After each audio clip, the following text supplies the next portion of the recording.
10 choses que tu ne savais pas sur l'acné. 85% des jeunes souffrent d'acné, une maladie caractérisée par une inflammation chronique des glandes sébacées, en particulier du visage, des épaules et du dos. Le combattre nécessite de la patience. L'important est de bien préparer la recette, car elle n'est pas universelle. Chaque cas a besoin de sa propre thérapie, déclare Eduardo Hello accent aigu Pebran, responsable de la dermatologie à l'hôpital clinique San Carlo de Madrid.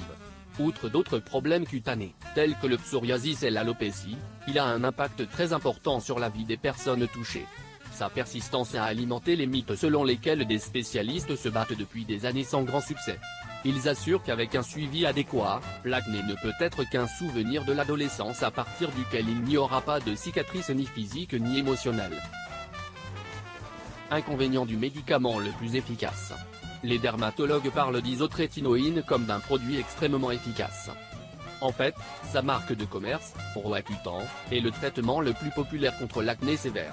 Ce composé dérivé de la vitamine A est également utilisé contre le cancer et, grâce à lui, les comédons disparaissent du visage, la charge de bactéries diminue et la sécrétion sébacée cesse. Mais comme tout médicament, il peut avoir des effets indésirables en fonction de la dose prise. Par conséquent, les spécialistes mettent en garde contre le danger de l'automédication. Le plus souvent, la peau est sèche et des symptômes tels que fatigue, maux de tête graves et transpiration excessive apparaissent également. Si une femme enceinte le prend, des malformations chez le fœtus peuvent survenir. Dites non aux crèmes. L'acné a besoin d'air frais. C'est pourquoi il est pratique de ranger les produits cosmétiques, même ceux qui sont annoncés comme sans huile, les écrans solaires et le maquillage. Pour faire face avec succès à la maladie, il est nécessaire de ne pas toucher les boutons et de laisser la peau respirer. L'Académie espagnole de dermatologie et de vénériologie, EDV, recommande de nettoyer le visage 2 fois par jour pour éliminer les cellules mortes pouvant bloquer les pores et sécher sans frotter. Et s'il est commode ou non de prendre un bain de soleil est une question controversée parmi les dermatologues. Ils conviennent que, en dehors des heures de forte irradiation, la graisse de la peau sèche, mais si elle est intense, l'effet inverse est obtenu. Une maladie aux 1000 visages. Tous les patients atteints d'acné présentent des signes d'acné sur le visage et 70% d'entre eux les ont sur les épaules et le dos. La chose la plus importante est qu'elles se manifestent de nombreuses façons. Chacune d'entre elles est révélatrice de la gravité du processus, ce qui est très utile aux médecins pour orienter le traitement. Le bouchon que les cellules mortes de la peau produisent en obstruant les pores peut causer des points blancs, des boutons dans le derme, la forme la plus bénigne de la maladie. La prochaine étape concerne les boutons et les papules typiques, des nodules roses qui peuvent faire mal au toucher. Ensuite, il y a les pustules, boutons rouges avec pus et nodules, grandes articulations internes douloureuses et solides. Enfin, des kystes profonds et remplis de pus apparaissent. La grossesse, un moment de repousse. Chez les femmes adultes, il est plus fréquent pendant la grossesse. Les changements hormonaux qui se produisent pendant cette période peuvent provoquer son apparition ou le réactiver. La menstruation et l'utilisation de la contraception sont également parmi les déclencheurs possibles. Dans ce groupe, il a également un impact psychologique supérieur. Selon les spécialistes, les femmes confessent lors de la consultation que l'acné a une influence sur leurs relations sociales, sexuelles et professionnelles. La patience est aussi utile que la thérapie. Les spécialistes abordent ce problème par 3 facteurs, qui sont liés aux facteurs qui facilitent le développement de l'acné. Les thérapies régulent la sécrétion sébacée, préviennent l'obstruction du follicule et diminuent le nombre de bactéries. Pour les cas légers et modérés, des crèmes ou des gels contenant de l'acide azélaïque sont utilisés. Dans les épisodes graves, des antibiotiques sont utilisés. Il est essentiel de commencer le traitement dès les premiers signes, car les blessures peuvent entraîner des cicatrices qui, si elles ne sont pas traitées, laissent une marque pour toujours.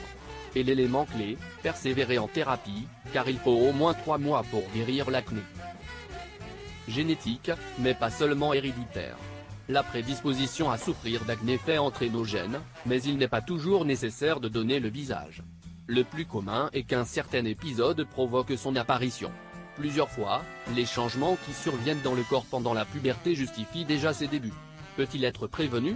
C'est difficile, car l'acné est né dans le derme moyen et n'a pas de réflexe externe jusqu'à l'apparition des boutons.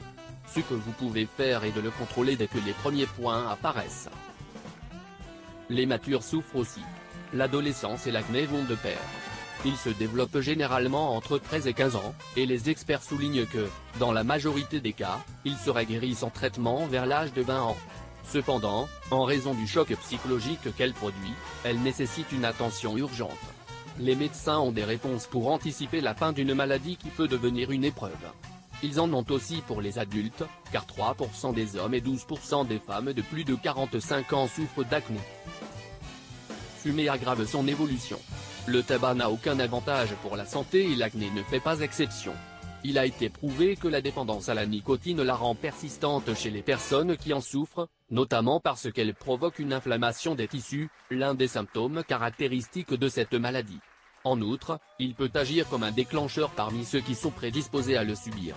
Les conséquences touchent également les fumeurs passifs, car la fumée bloque les pores de la peau et l'empêche de transpirer. Oui, tu peux faire l'amour. Ni la conséquence d'une augmentation de l'activité sexuelle ni la consommation de chocolat ou de noix. Nous ne sommes pas non plus confrontés à une maladie contagieuse, et son origine n'est pas toujours le manque d'hygiène. Les dermatologues insistent pour bannir ces légendes, même s'ils soulignent que des habitudes saines, dans la nourriture et dans d'autres activités, en bénéficient toujours. En fait, il est conseillé d'éviter le stress, de dormir et de faire du sport.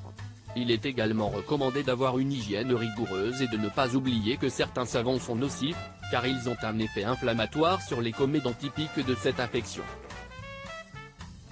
Cela affecte l'esprit plus que le visage. Les spécialistes insistent sur les données de nombreuses études indiquant que 40% des adolescents qui en souffrent se sentent timides et même 5% de ceux qui souffrent d'acné sévère ont pensé au suicide.